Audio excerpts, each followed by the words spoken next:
Hello again, it's Ben here. I was going through my stuff the other day and ran across this little crimped tube, and it was a very difficult thing to work on.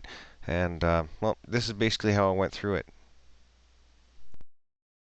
There were a few modeling things that I had to incorporate to get this to work. Part of it is like how to start with this tube here and have it made up to this section down at the bottom. As far as the width and everything go, I ended up using surfaces pretty much extensively throughout this, knitting them all together and making a solid. What you'll end up finding is that going through all this is that even the cross section, we'll go for the right plane itself. Now, with the cross section, everything is reasonably close to what it should be. So what I'm going to do here, instead of modeling it up the whole time, I'm just going to roll back through this and sort of talk you through my design. First of all, we just do an extrude thin of the diameter and everything. Now the next thing is I created two planes. One is the plane from the end point of this area here. So basically this is where the fold starts. This is where the final end is.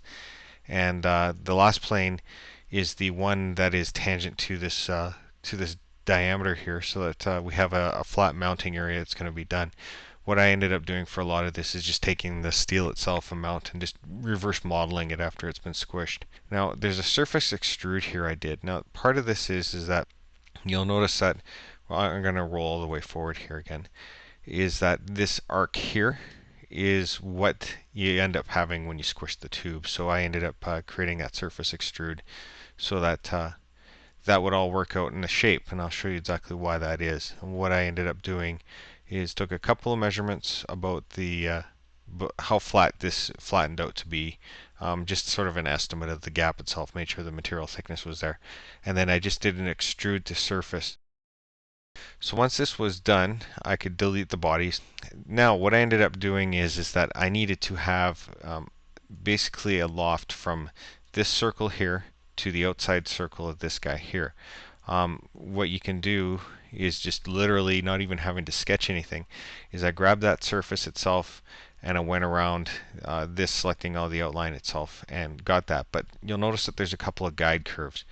And what I ended up doing with the guide curves, this was a little bit of finessing on my part, and I'm really not knowing what to do. I'll show these guide curves here in just a moment, but once the loft's there and you have the guide curve, everything just sort of nicely flows. And up in the very start here, what you could do for an end constraint will be tangency to the face, and that's this face here. And what it's doing is just making sure that it's tangent, so it's going to flow out the way it normally would. So we'll say OK to that. Now I'm going to go into that 3D sketch that I was mentioning that I ended up using for a profile, or not for a profile, for the guide itself. I knew that I wanted to come to the center point of this arch here, so that was an easy point to grab. Now I just created a spline, and quite a simple spline. What I ended up doing with this spline here is I made it tangent to a line. So I also created a little line here, so I ended up making a center line and creating the tangency up against this spline itself, and did the same over here. And these both intersect at the edge. Nothing more than sort of a good guess, and I started finessing it a little bit. You'll notice that I can actually move it up or down depending, so it gave me a little bit of tweaking ability as far as being able to make this look correct. So I'm not going to save the changes because that'll just mess everything up. And you also notice that you can't really see the surface here. I hid that in the end, so I'll just show this. So I'll just end up showing this surface. Here's the surface itself, and you see that looks really nice, but the problem with this is that it didn't actually give me very good mass properties as far as being able to know how much material is in this. So I wanted to finish it off. This was not going to be just an aesthetic job itself.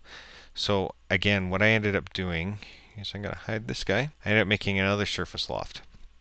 Use the same principle as the first one, except I used the inside diameter here and the inside profile of this little squished flat.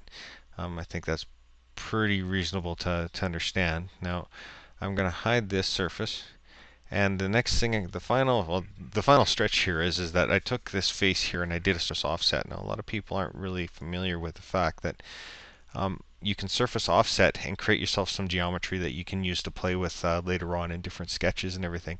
You can offset at 0, so basically all you're doing is creating a face there. There's a reason why I did this in this circumstance, and I'll show you in just a moment.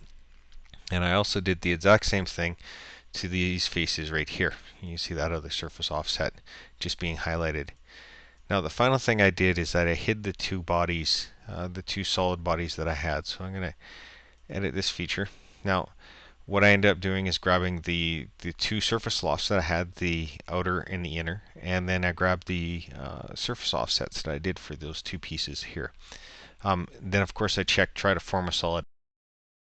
So now that everything is done, all I had to do was drill a hole, and there we go. She's all done. Again, this is Ben from Mountain Wave at www.mountain-wave.ca.